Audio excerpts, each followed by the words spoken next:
विफाकी काबीना में नए वुज़रा की शमूलियत। 13 विफाकी वुज़रा, 11 वुज़रा ममलिकत और 3 मुशीरान ने ओहदे का हलफ उठा लिया। सदर ममलिकत आसिफ अली जरदारी ने हलफ लिया। विफाकी वुज़रा में हनीफ अब्बासी, तारिक फजल चौधरी, मुस्तफ़ा कमाल, सरदार यूसुफ विफाकी काबीना में शामिल। अली परवेज, शिजा फातिमा, जुनैद अनवार, खालिद मक्सी, पीर इमरान शाह, बैरिस्टर अकील भी काबीना में शामिल।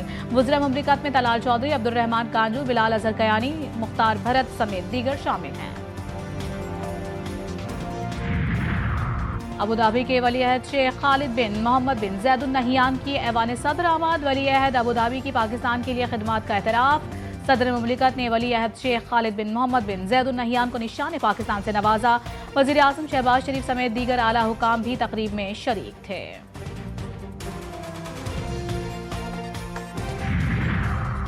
और वज़ीर आला मरियम नवाज ने पंजाब में 5 साला ट्रांसपोर्ट प्रोग्राम की मंजूरी दे दी। जदीद तरीन ऑटोमेटेड रैपिड ट्रांसपोर्ट सिस्टम मुतारिफ कराने का फैसला। मरियम नवाज की ज़ेरे सदारत ट्रांसपोर्ट से मुतालिक खुसूसी वीडियो लिंक इजलास। कहा, ऑटोमेटेड रैपिड ट्रांसपोर्ट पंजाब भर में 4 साल में मुकम्मल करनी चाहिए। ऑफिशियल सीक्रेट एक्ट के तहत हवालगी तफ्तीश मुकम्मल होने के बाद ही मुमकिन होगी। आईनी बेंच के रिमार्क्स। फौजी अदालतों में सिविलियंस ट्रायल के खिलाफ इंट्रा कोर्ट अपीलों पर समाप्त। जस्टिस मोहम्मद अली मजहर ने कहा, रावलपिंडी और लाहौर की अदालतों के हुक्मनामों के अल्फाज बिल्कुल एक जैसे हैं। जस्टिस जमाल मुंदोखिल बोले, लगता है कि इंसदाए दहशतगर्दी की अदालतों के जजेस की अंग्रेजी के काफ़ी मसाइल हैं। वकील फैसल सिद्दीकी की जानिब से अहमद फराज केस में अदालती फैसले का हवाला। कहा कि अहमद फराज पर इल्ज़ाम था कि शायरी के जरिए आर्मी अफसर को उकसाया गया। मुझ पर भी उकसाने का इल्ज़ाम लगा, लेकिन मैं गिरफ्तार नहीं हुआ। आपको अब गिरफ्तार करवा देते हैं। जस्टिस जमाल मुंदोखिल का हल्के फुल्के अंदाज में जवाब।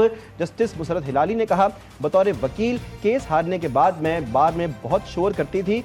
जज बनकर आप भी ट्रक ड्राइवर्स वाला काम ही कर रही हैं।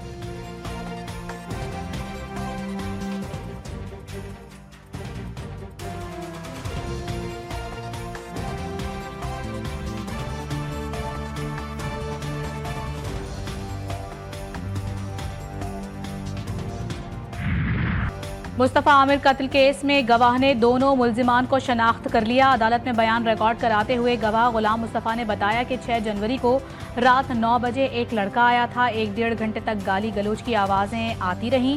पुलिस ने हमसे पूछगछ की, जो वाक़या हुआ सच सच बता दिया था। हमने खून के निशान दिखाए और बताया यहाँ से हमने खून साफ किया था। मजीद बताया, लड़के ने ट्राउज़र पहना हुआ था, जैकेट में था, शक्ल नहीं देखी। अदालत ने मुल्जिमान की जानिब इशारा करते हुए रिमार्क्स दिए, देखो मुल्जिमान यहाँ मौजूद हैं।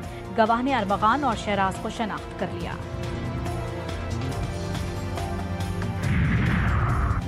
मुस्तफ़ा आमिर कत्ल केस गिरफ्तार मुल्जिमान अरमगान और शिराज का 5 रोज़ा जिस्मानी रिमांड मंजूर। पुलिस ने मुल्जिम अरमगान की गिरफ्तारी और असलहा बरामदगी की रिपोर्ट अदालत में जमा करवा दी। रिपोर्ट में इंकशाफ किया गया कि मुस्तफ़ा की बाजियाबी के लिए अरमगान के घर पर छापा मारा था। पुलिस छापे के दौरान मुल्जिम अरमगान ने जदीद असलहे से फायरिंग की।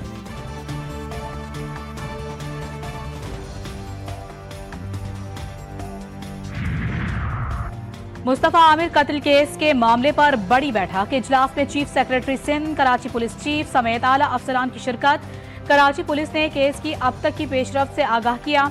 वज़ीर आला ने पुलिस की कारकर्दगी पर सवालिया निशानात उठा दिए। मुराद अली शाह ने हिदायत की कि केस को कमजोर न किया जाए, अदालतों में केस भरपूर तरीके से लड़ा जाए। केस में सुस्ती और नाक़िस कारकर्दगी पर पुलिस अफसरान के खिलाफ एक्शन का फैसला।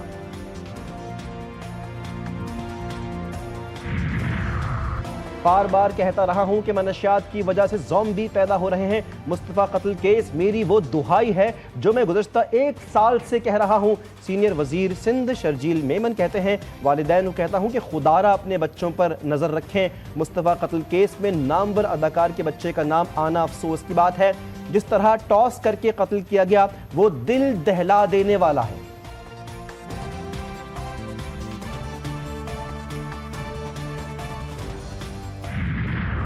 9 मई के मुकदमात में जमानत मनसूखी की अपील। एडिशनल प्रोसिक्यूटर ने JIT रिपोर्ट जमा कराने के लिए मोहलत मांग ली। सुप्रीम कोर्ट का 9 मई के तमाम केसेस मार्च के दूसरे हफ्ते में मुकर्रर करने का हुक्म।